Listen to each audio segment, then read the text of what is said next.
with my arms tied behind my back. I couldn't do much. And I tried to check David. He wasn't moving, he wasn't talking, he was quiet. This security gate was right here. So my dad heard the knock on the door, opened the door, was shot in the stomach. According to Genocide Watch, 70,000 white South Africans have been murdered in the last 20 years. I'm prepping for anarchy, and this place is a ticking time bomb.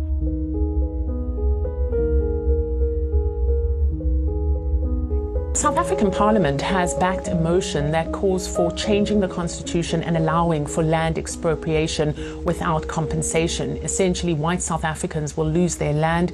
They will not be compensated, this despite the fact that it flies in the face of the current constitution. It follows the inauguration of the South African President Cyril Ramaphosa 2 weeks ago.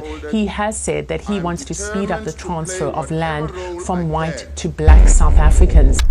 The Du Plessis family live in South Africa's Mpumalanga province, in a predominantly white neighborhood. They belong to a group called the Saitlanders, who convinced it's only a matter of time before the country's white population is slaughtered by the black majority. Their garage is full of supplies in preparation for D-Day. So we had to gather enough diesel and fuel for our different vehicles. We gathered enough fuel to last us about 1,500 kilometers. There's our gas storage that's going to go on our vehicles. That is for making food and keeping warm. Then I've prepped myself with some cereals, some pastas, rice, all that kind of stuff that can last a long time. Then we've got some crates with food as well. We've got a water purifier inside here that will take us, when we get to a place, then there's no fresh water. Dion's been preparing for 7 years.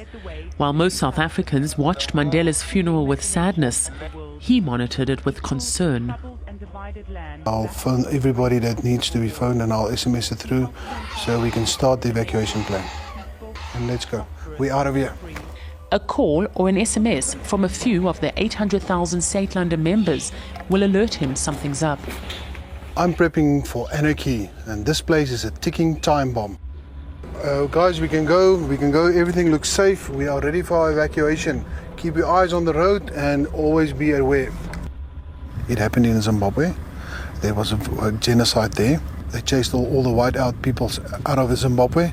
They came to South Africa, and it's going to happen here as well. According to Genocide Watch, 70,000 white South Africans have been murdered in the last 20 years. Right now, only 50,000 white families owned more than 80% of the land in South Africa, and that land was taken by arms, was stolen from black people. We wanted to return to the black majority. And it's threats like this that Dion takes seriously. Militant black youth are calling on white settlers and colonialists to leave the country. We are evacuating to our first assembly point just outside of town, and my prediction is that they're going to close this road here for us so we can't leave town. They're going to box us in, but we've got another route. Okay guys, there's a lot of traffic here, a lot of commotion going on, so please be on the watch out, check the traffic and be aware. There's a lot of people that's going to die, that I can promise you.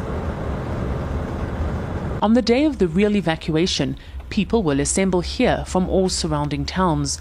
Then they'll move on to a permanent location where they'll set up base, if need be, for a year or more. This is my country, I was born here. I just want my piece of land. Just give me what I earn for me and my family to grow up and have some opportunities in life. That's all I want. One new party has emerged that's only for black people. The Mazibuye African Congress says that its goal is to restore the ideals of African people. It's gone as far as to say our membership is not open to anything that looks white. This is a far cry from how Mandela saw the Rainbow Nation. The time for reconciliation is over. Now is the time for justice. We must ensure that we restore the dignity of our people without compensating the criminals who stole our land. In recent years, there has been a spike in the killing of farmers in South Africa. Democracy in action is how the South African President Cyril Ramaphosa calls his efforts to change the constitution to allow for land expropriation without compensation. He announced this week he was increasing efforts to do this so that agricultural production, people's access to land, and just and equitable redistribution are increased. What this means is that the few thousand white commercial farmers in South Africa will lose their land and receive no money for it. In recent months, there's been growing anger against the South African government by the country's black majority over the slow pace of land reform. But critics warn that the government's plans to expropriate land could lead to land grabs, like what happened in neighboring Zimbabwe, where the economy collapsed after land reform was implemented. Still, South Africa's president insists that most people here want to see expropriation without compensation become part and parcel of the constitution.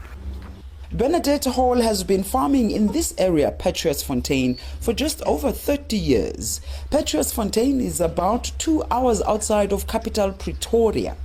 Hall is one of many victims of crime in this country. Hall's husband, David, was murdered in this farm 6 years ago. She witnessed the murder. Her hands were tied as the intruders also ransacked the farm. With my arms tied behind my back, I couldn't do much. And I tried to check David. He wasn't moving, he wasn't talking, he was quiet. It's a scene, she tells us, that haunts her to this day. Hall is one of many white farmers who are resistant to government's recent undertaking. South Africa's lawmakers want to amend the constitution to allow land expropriation without compensation. This is our land. David and I put everything that we are into this farm, and we almost achieved our goals in life when they took him away. He unfortunately never got to see that. So why must I give up my farm? Why? I bought it legally. I paid every single penny I owe for it. Every implement I bought on this farm, I paid for. I've worked for everything I've got. Now I must just hand it over. We are now third generation on this farm. Third generation. My grandfather farmed here until he died of a heart attack. And then my dad inherited this portion and his brother inherited the top farm, which my dad eventually over the years bought back. So it's been in the family for more than 100 years. I grew up here.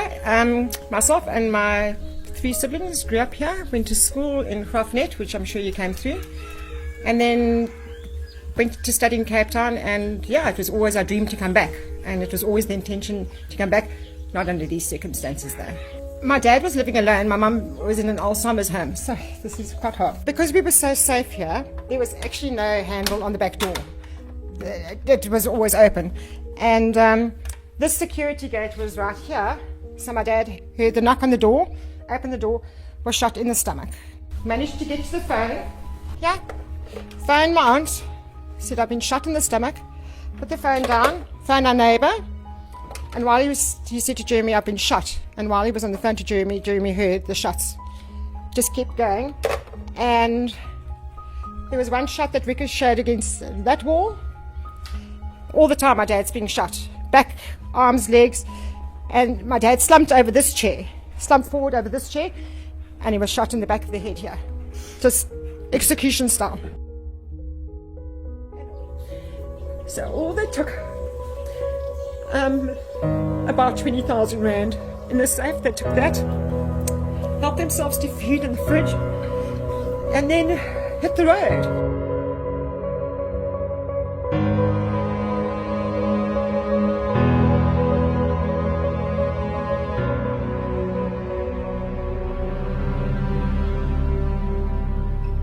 Because of the skin color. If you go to, there's many places I know, Jesus Disciples, Manger, those places, they take blacks and they put the whites out, you see. So yeah, that's about it. So wait, there are places here that will only help blacks but won't help whites? Yeah, That's true. Can you tell us a little bit more about that? Like, people find that a very bizarre idea in America. Yeah, I don't know how to say it, it's just the racism going around. I'm just here to get my life in order and try to give my daughter a better life. Were there any other places you could have gone other than here? No. Why not? Nobody else didn't want to help. I've tried a lot, and at the end of the day, Uncle Kobus was the only one that took me in. Are there no government programs? Nothing. This is the only place who could help us with place to stay and things. They are the only ones who helped us with it. No one else wanted. If it wasn't for them, I would have been in the streets. I want to sleep with my wife and my kids on the street. That's it. There's no one who can help us. Because this side of the earth is bad for us. And I'm not lying, it's bad. No one can get jobs around here, we're suffering badly. Well, where we lived, things were very dangerous. The one day, there was black people walking in the street and they shot through our windows. And I went and the police did nothing. You can't even walk in the streets around. At night, during the day, they always rape you or they beat you up.